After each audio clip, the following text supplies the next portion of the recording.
Have you ever wondered why some women, without saying a word or standing out, exude a magnetic aura that makes it impossible to look away? It's not because of their appearance, status, or social skills. What they possess is a profound inner strength, true confidence. This isn't the rehearsed confidence of performance, but the kind that arises from an awakened inner self, a harmony of mind, body, and soul. Carl Jung called this the journey back to the authentic, primal self, untainted by society, expectations, or wounds. A truly confident woman doesn't just know who she is, she believes in it. This belief isn't born from external validation. It's the result of her inward journey, where she has seen herself, both her light and her shadow, and embraced it all. So what creates this extraordinary confidence, and how do we break free from the facade painted by external expectations and standards? In today's video, I'll show you how Jung explains this phenomenon and how to ignite the process of awakening the goddess within you. Don't look away. We're about to unlock this secret together.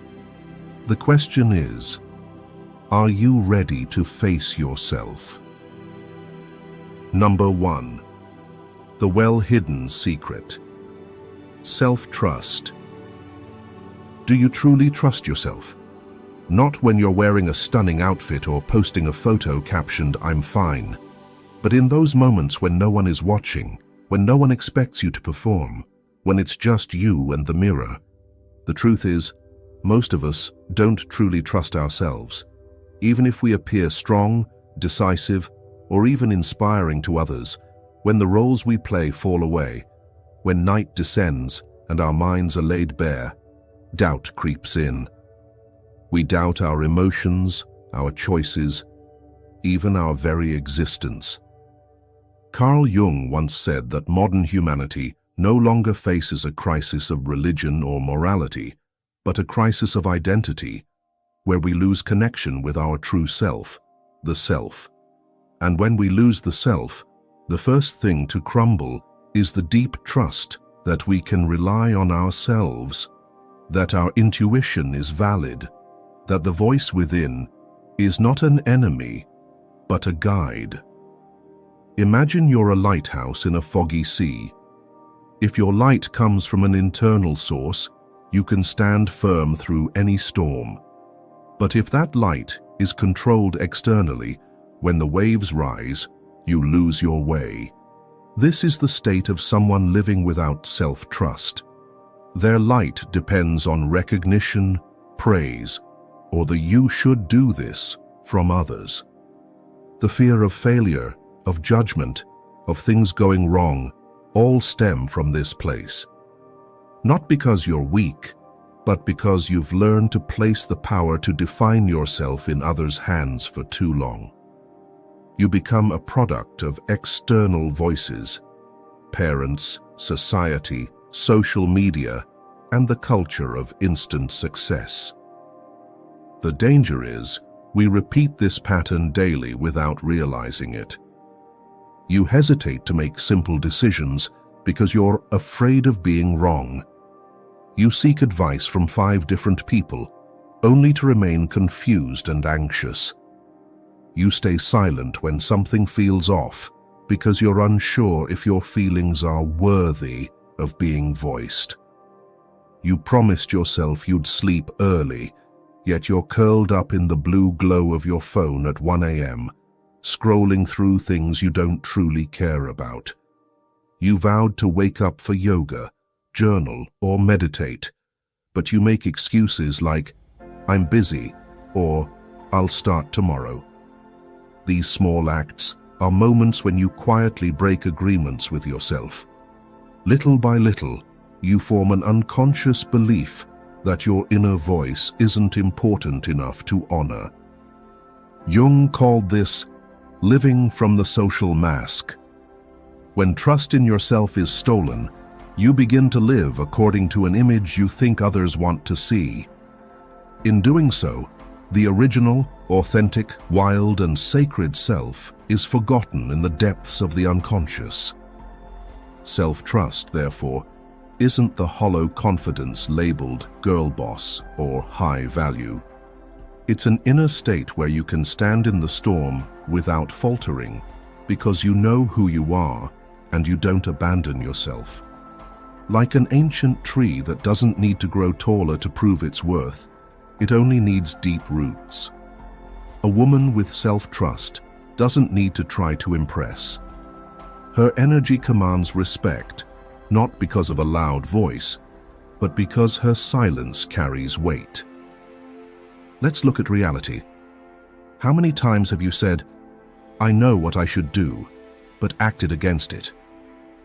How many times has your body sent clear signals, anxiety, tension, exhaustion, but you pushed yourself to keep going to avoid disappointing others? When you betray your emotions long enough, your mind and body begin to disconnect. You no longer know what right feels like. Intuition blurs. Decisions become mechanical. You become a machine executing expectations, no longer able to feel yourself. This is why self-trust can't be taught through theory. It must be become. To become someone with self-trust, you must relearn one fundamental thing: listening. Not listening to react or avoid, but listening to understand the whispers of your soul, long ignored after years of neglect. Self-trust is daring to believe that your inner fears deserve to be heard, trusting your intuition even when it defies logic, and shifting from asking, "What do they think?" to "What do I truly feel?" In Jungian psychology, those without self-trust easily fall prey to shadow archetypes. They're susceptible to manipulation, self-doubt, and a persistent sense of not enough. But when self-trust is present, you reclaim control of your psychological system. You stop reacting unconsciously. You begin to respond selectively, consciously, sovereignly. And here's a remarkable truth. Self-trust makes a woman magnetic, not in a seductive sense, but in a way that radiates a compelling aura. Self-trust, as Jung implied, isn't a skill. It's a sacred return to a higher, deeper, truer self. No one can give it to you. But if you're willing to walk through fear, through the lying voices in your mind, through unhealed wounds, you will touch it. Let these ideas settle for a moment. No need to rush to believe or deny them. Just let them linger within you like a seed, and see what begins to stir from within. And when self-trust begins to awaken, even with a single nod to your true emotions or a step back from old expectations, you'll uncover an undeniable truth. Within every woman coexist two energies. One is the gentle yet fierce call of the authentic self. The other is the bleeding whisper of unhealed wounds. The question isn't whether you're feminine, it's whether you're living from the goddess within or being led by your cracks. Number 2. The distinction. The woman in goddess energy versus the woman in wound energy. Two types of feminine energy coexist within every woman. One nurtures and radiates. The other bleeds in silence. One draws you closer to your true self. The other keeps you trapped in a defensive mask. Carl Jung didn't call them feminine energy, but his theories on the anima, shadow, and individuation clearly distinguish between a woman who has reconciled with her inner world and one still guided by her wounds. A woman in goddess energy isn't always soft, submissive, or perfect. On the contrary, she possesses a specific quiet strength. It's a profound presence that makes you feel safe in her company. She doesn't compete for attention because she belongs to herself. She moves with the grace of someone who knows her worth without needing to shout it. She can say no without trembling, cry without shame, and love without losing herself. She has walked through the inferno of her inner world and returned not with resentment, but with understanding. In contrast, a woman in wound energy lives in reaction, in defense. She may appear dazzling, sharp, or high value, but inside she's a trembling girl afraid of abandonment, betrayal, or not being chosen. She needs external validation to feel worthy. She's vulnerable to the smallest rejection, anxious if a text goes unanswered. Deep in her unconscious, she carries a map of love tied to unhealed wounds. Jung called these psychological complexes formed from childhood traumas or past wounds. They don't vanish. They hide in behaviors, words, and choices you think are random, but are expressions of wounds demanding to be seen and healed. Imagine two women entering a party. One glides in like a cool breeze, not trying to draw attention, yet you can't take your eyes off her. Her eyes speak with stillness. Her posture says, "I am here." The other is equally beautiful, striking, but slightly tense. Her eyes dart, scanning who's watching. Her laugh is a bit loud, as if craving notice. You may not name the feeling, but you sense it. One is present, the other is performing. A woman in goddess energy doesn't control the situation, she feels it. She doesn't try to lead others, but her presence makes them slow down. In Jungian terms, she has begun the individuation process, the reunion of ego and self, light and shadow. She's no longer a victim of archetypes, but lives with them consciously. Conversely, a woman in wound energy is often hijacked by unintegrated archetypes, perhaps the shadow, causing her to overreact to what she hates in others because it's what she can't accept in herself. Or an immature anima, trapping her in fantasies of a savior-like love, seeking a partner as a psychological rescuer.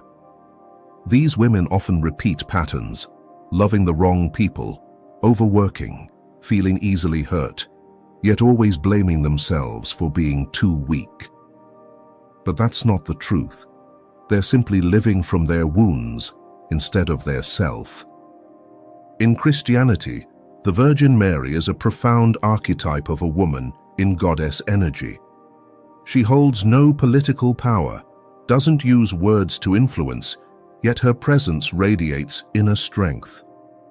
Mary embodies acceptance, absolute trust in divine will, listening to the angel without panic or resistance, and embracing her mission with quiet resolve. Compare this to Eve, the first woman, who is also worth contemplating. Eve isn't bad, but she's a classic symbol of a woman led by wound and unconscious desire. She listens to the serpent, a timeless symbol of the unintegrated unconscious, acting not from conscious choice, but from an unclear complex of power, curiosity, and a desire to transcend limits. That act leads her and humanity into a state of fall, as Jung explained. When the shadow is denied, it controls you from within. If you've ever noticed yourself acting not because you want to, but because you fear being left behind, pause. Write that moment down, in words, thoughts, or a comment below, as a marker for the journey of choosing to live from yourself, not your wounds.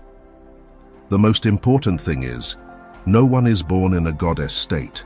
No one is perfect, always present, always radiating positive energy. Everyone has wounds, shadows. The difference lies in your choice.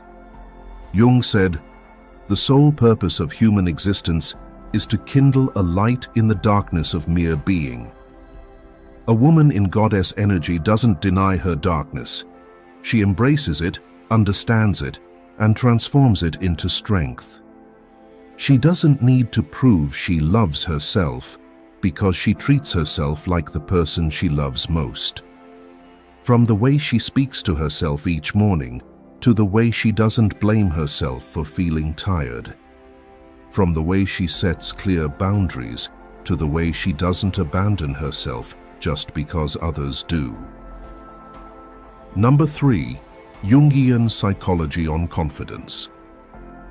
If goddess energy is the state of a woman who has transcended her wounds, then confidence is the light reflected from that journey. In Carl Jung's perspective, confidence isn't the hollow repetition of positive affirmations, a straightened posture, or a calculated smile. It is the inevitable outcome of a soul that has found its center. It isn't forged, it is awakened from within. Building on the previous section, where we distinguished between a woman acting from her wounds and one living from herself, we now delve deeper into something Jung alluded to throughout his work. True confidence cannot exist if the ego has not confronted its shadow, if the journey of individuation has not begun, and if the unconscious still controls us from behind the scenes. Imagine a mighty tree. What we see, its trunk, canopy and fruits, is merely the surface. Its true vitality lies in its roots. A confident woman is like a tree with roots sunk deep into the soil of her soul. Those roots are self-understanding, the acceptance of both light and shadow, and the courage to no longer fear herself. Because of this, she doesn't need to convince others of her worth. She already believes in it. In Jungian psychology, true confidence only emerges when the ego no longer strains to hide wounds. An immature ego constantly seeks to project a perfect, flawless image, leading to performing, straining to display something that doesn't align with the inner self. In those moments, you become tense, easily triggered by the slightest remarks. A casual comment from someone else can shatter you. That isn't confidence. It's defensiveness disguised as confidence. And it's so fragile that a single strange glance can make you waver. Jung pointed out that true strength comes only when we dare to descend into the depths of our soul, where repressed memories, unnamed complexes, and unacknowledged shadows reside. It is this descent that opens the door to ascent. True confidence doesn't lie in external light, but in the ability to step into the darkness without losing your way. Perhaps this is a moment to pause, not to analyze or react, but to feel what is your body telling you as you read this. You might see a sharp, successful, admired woman, but when alone, she cannot bear her silence. Like a magnificent building without a foundation, a single tremor can shake everything. In contrast, a truly confident woman, even if she has failed or lost her way, uses those experiences to gain a deeper understanding of herself and heal more authentically. Jung called this process individuation, the journey where the ego navigates the personal unconscious, confronts the shadow, and reunites with the true self. When this happens, the ego isn't erased, it is placed in its rightful role, no longer a domineering master, but an honest representative of the inner world. From this, confidence arises, not as a mask, but as natural breath. Carl Jung once said, "You are what you do, not what you say you'll do." This seemingly simple statement holds a fundamental truth about human psychology. Trust in oneself doesn't come from theory, but from repeated behavior. No mystical ritual will make you wake up with unwavering self-belief. No positive affirmation is powerful enough without concrete action. Inner trust or self-trust is built when there is consistency between what you say you'll do and what you do. In psychology, This concept relates to inner integrity, where a person feels that their mental system, from intentions and emotions to behaviors, is in alignment rather than in conflict. When you say, "I'll start waking up early tomorrow," but hit snooze again the next day, your mind registers this inconsistency, not as a mere failure and move on, but deeper. Your unconscious begins to doubt your words. If repeated, this process becomes a form of unconscious learning, learned unreliability. It's like a child growing up with parents who break promises. Over time, they stop believing in any commitments, even their own. When you repeatedly fail to follow through on promises to yourself, your body and mind stop expecting. Your intuition stops whispering. You lose motivation because you no longer trust your inner voice. Conversely, every time you keep your word, no matter how small, completing a workout, drinking enough water, not texting someone unworthy, you rebuild an inner bond of trust. The wonder is that your mind registers this immediately. Behavioral studies show that repeated actions create new neural pathways, reinforcing a sense of control and consistency. When you consistently follow through, you gradually feel, "I control my life," fostering inner safety and ultimately confidence. True confidence, therefore, doesn't arise from external validation, but from the assurance that you won't betray yourself. You don't need others to believe in you, praise you, or acknowledge you. You only need to know, "If I say I'll do it, I will." This is the strongest foundation for confidence, built through small, repeated actions every day, not grand declarations. From a behavioral psychology perspective, keeping promises to yourself is akin to establishing a self-reinforcing system. Each completed action, as intended, creates an internal reward, a sense of control, autonomy, and worth. This not only boosts self-esteem, but also helps the brain build realistic trust based on experience, not false beliefs or vague hopes. Imagine yourself as both the leader and the citizen of your inner nation. If the leader constantly makes and breaks promises, the citizens will rebel, chaos will ensue, and no one will follow orders. But if every promise, no matter how small, is kept, the inner society becomes orderly, peaceful, and vibrant. That is the mental state needed for confidence to arise naturally. So, how do you build this resilient inner nation? How do you make every promise to yourself a foundation, not a fleeting breeze? The answer lies in the journey we're about to embark on together. Concrete steps to sow trust from within, slowly, sustainably, and authentically. Number 4. The secret to building self-trust. If every promise you keep to yourself is a brick, then self-trust is the inner home built from those bricks. And no home stands strong without a foundation. Keeping your word to yourself may seem simple, but it is the foundational act where you lay the first brick for a reliable self, a deeper ego, an inner life that doesn't easily waver. Secret number 1. Keep your word to yourself.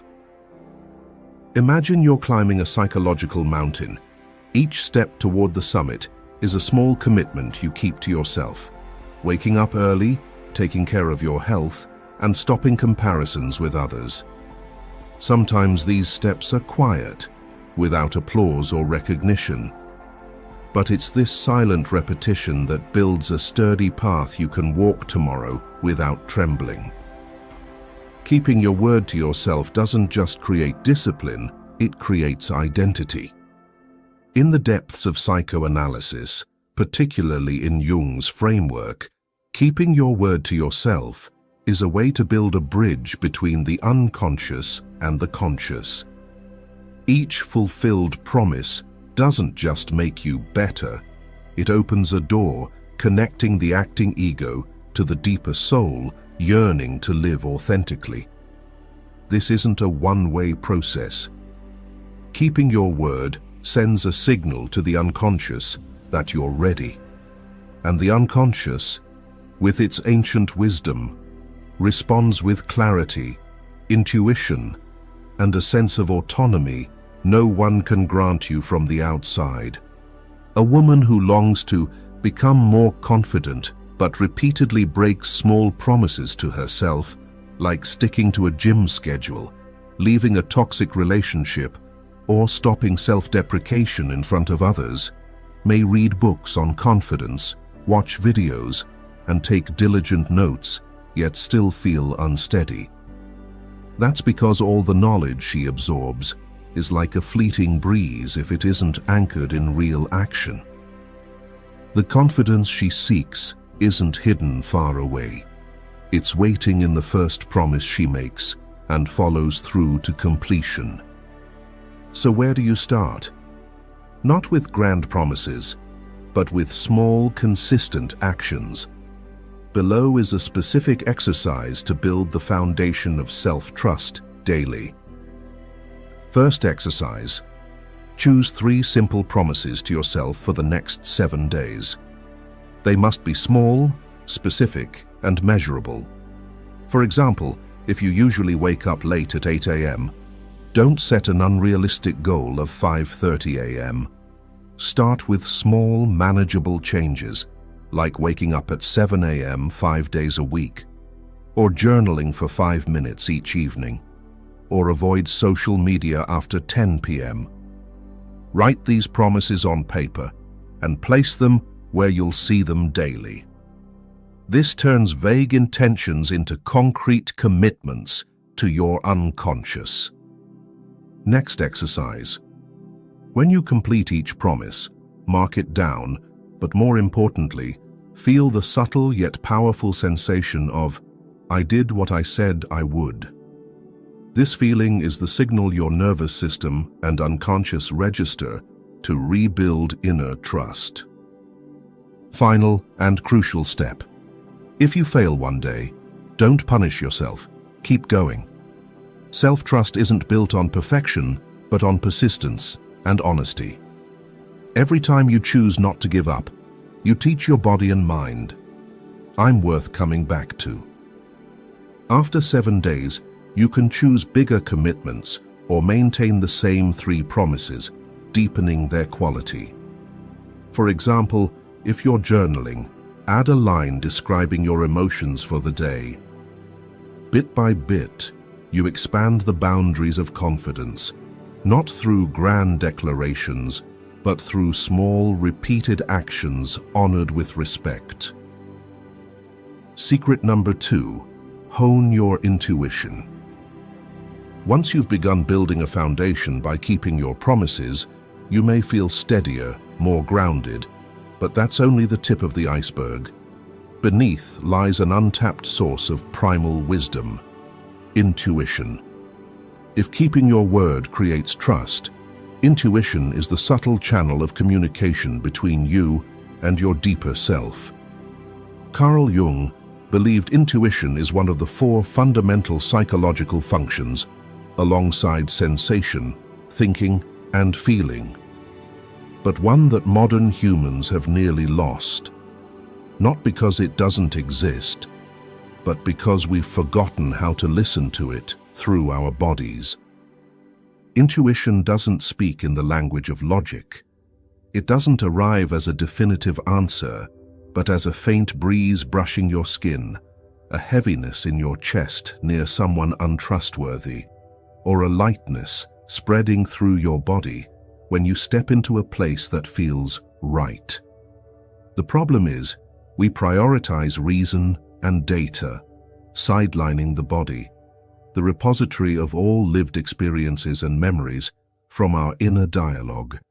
Jung argued that much of what we call intuition is the unconscious sending information to the conscious through bodily sensations. If you've ever known someone was untrustworthy from a handshake or felt off entering a room without a clear reason, that's intuition whispering. But intuition, like any relationship, only grows when you listen to it enough for it to trust you won't ignore it again. To do this, you must return to where it resides, your body. Not as a machine to be tuned, but as a living map offering guidance daily. Honing intuition doesn't require becoming a mystic or enlightened. It starts concretely, humbly, by noticing what your body says in the smallest moments. For example, before making a decision, instead of seeking multiple opinions, sit quietly for 3 minutes. Place your hand on your chest, breathe deeply, and ask, if I choose this, how will it feel in my chest? If your chest feels light, your heart warm, your body expansive, it may be the right choice.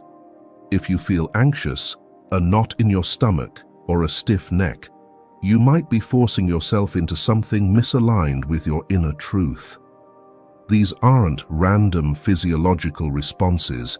They're the wordless voice of the unconscious, the result of thousands of lived experiences stored and encoded in your body's reflexes. Another simple yet powerful exercise. For 7 days, choose a quiet moment each day, silence all noise, sit down and ask, what is my body feeling? Don't analyze, don't judge, just notice. Write down one adjective. Over time, you'll start to hear more clearly, and one day at a critical crossroads, you won't need to ask anyone else. You'll know, because your body has become a trusted companion. Secret number 3, set boundaries to protect inner trust. At this point, something inevitable happens.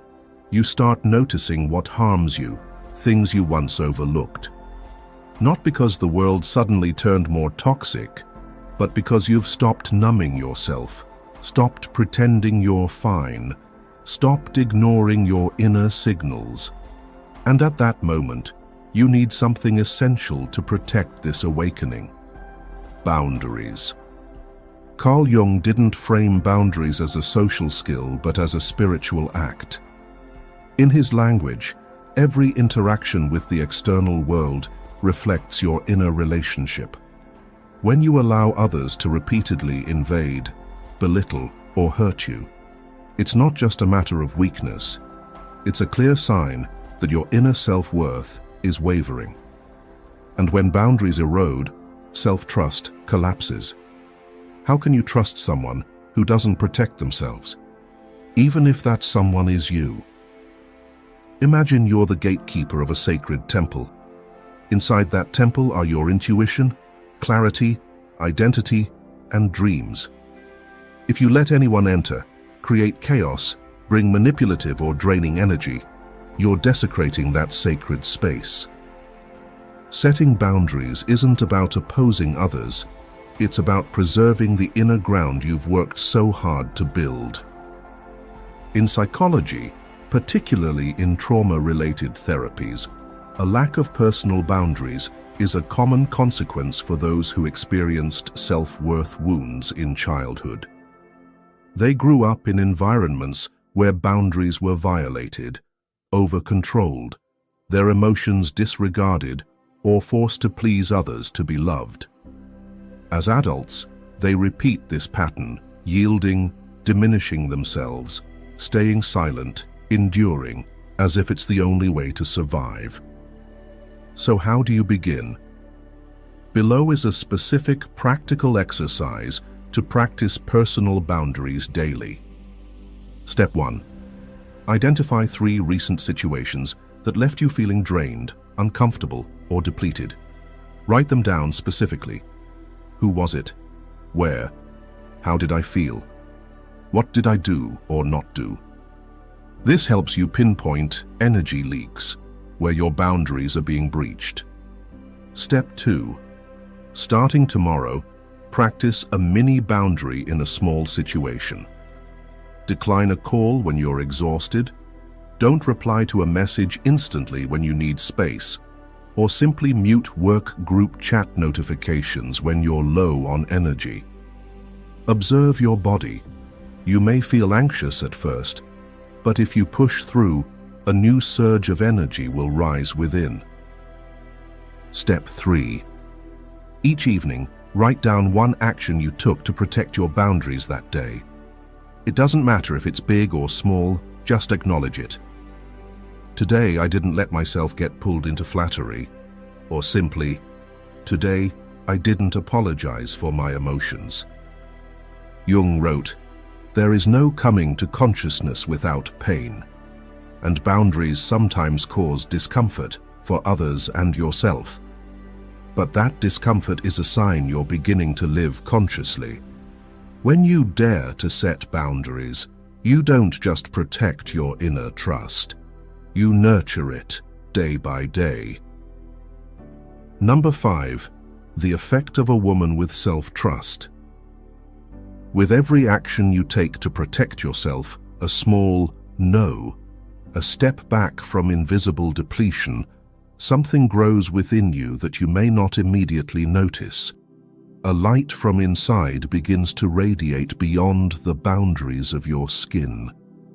And when that light touches the air, touches the gaze of those around you, it sets something in motion. Carl Jung once said, "The meeting of two personalities is like the contact of two chemical substances. If there is any reaction, both are transformed." A woman with self-trust is a colorless, odorless, unassuming catalyst, yet she has the power to purify the entire space she enters, not through preaching, not through calculated persuasion, but through a state of profound authenticity that inspires others with just a nod. In psychology, this is called emotional regulation through the sympathetic nervous system, when a stable, grounded nervous system creates a sense of safety in another simply by being present. In other words, you don't need to speak. Others feel your steadiness. You walk into a room, not needing flashy attire or to command attention, yet others sense something in you, an unnamed magnetism, not because you're performing, but because you've stopped trying to prove anything.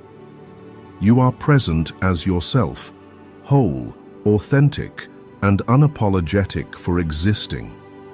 And it's this complete acceptance of yourself that makes others reflect on themselves.